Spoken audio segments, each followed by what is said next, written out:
Tensions are high between the U.S. and China after a suspected Chinese surveillance balloon was shot down by a U.S. fighter jet Saturday. Democrats praise President Biden's decision to bring down the balloon, while Republicans say it came a little too late. Beijing claimed the balloon was a weather research tool, but the U.S. says it was spying. It was spotted crossing over 11 U.S. states. So joining me now to discuss this is Massachusetts Congressman Jake Auchincloss. Thank you so much for joining us to talk a little bit about this. This balloon is sort of the last thing that I think we needed, and obviously it derailed the trip that the Secretary of State was planning to make to China. How does this suspected spy balloon impact relations already tense between the U.S. and China?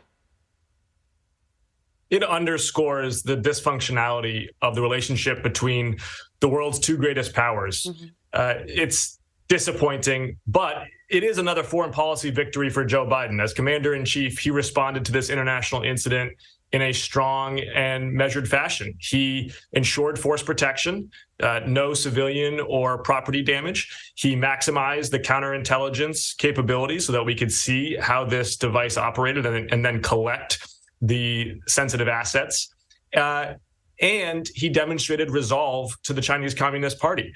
What's unfortunate to me is that the Republicans, at a time when Xi Jinping is watching closely for America's reaction, have chosen to engage in political point scoring as opposed to rallying behind the United States on a matter of national security. We had a chance here to demonstrate unity and resolve, and instead, the Chinese are seeing bickering again. So, Congressman, you don't buy the criticism that, this is a balloon that sort of traveled clear across the United States, that maybe it could have been shot down before it hit Alaska?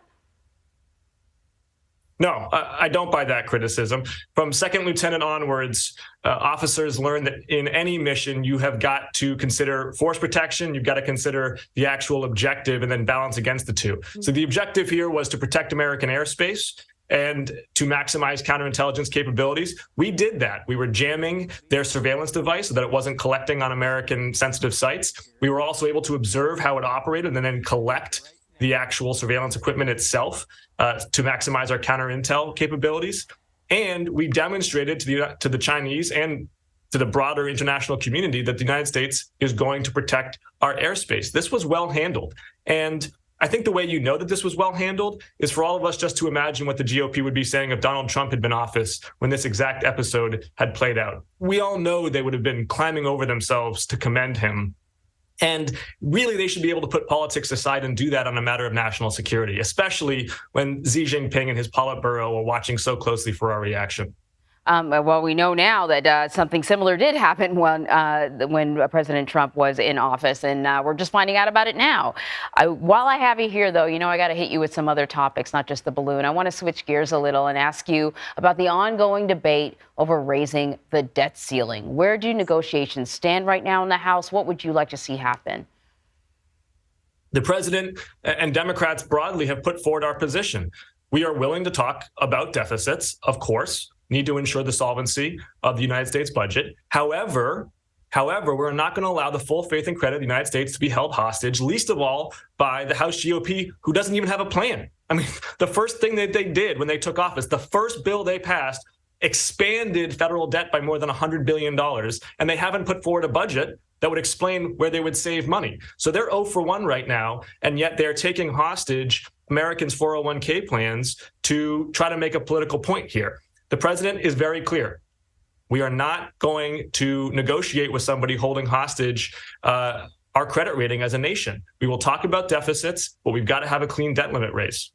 So as you know, this weekend, at the DNC's meeting, Democrats voted to change the presidential primary schedule for 2024 and beyond. Do you think this was the right move for the party? What sort of difference do you think it's going to make? I'll defer to the delegates and to the appointed officials about the schedule and the process there. As a native Bay Stater, I am so excited to go campaign in New Hampshire, a state with a rich political tradition, on behalf of Andy Custer, Chris Pappas, my colleagues in the House who should be coming back in 24. And before I let you go, President Biden delivers the State of the Union address tomorrow. What do you want to hear from the president?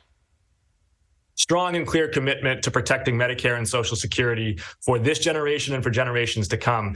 Last Congress, we empowered Medicare to negotiate drug prices. Strong start. And this State of the Union, I'm bringing with me an owner of an independent pharmacy in my hometown. She's an immigrant from China who's built a small business here in the United States and who works with senior citizens and with her community members on navigating the cost and complexity of drug pricing plans in Medicare. The last thing beneficiaries need right now is for the House GOP to cut Medicare on their back just so Kevin McCarthy can score some points with his base. They say that's off the table. They're not going to do anything like that. They've said everything's off the table, and yet they want to save all this money, but they don't know where to find it. I think the last I heard from Speaker McCarthy is that he wants to cut the woke parts of the Department of Defense. That's where they're going to save hundreds of billions of dollars. They haven't put forward a budget yet.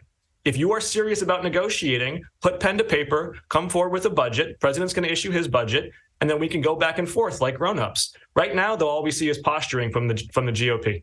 Congressman Jake Auchincloss, thank you so much. It's good to be with you.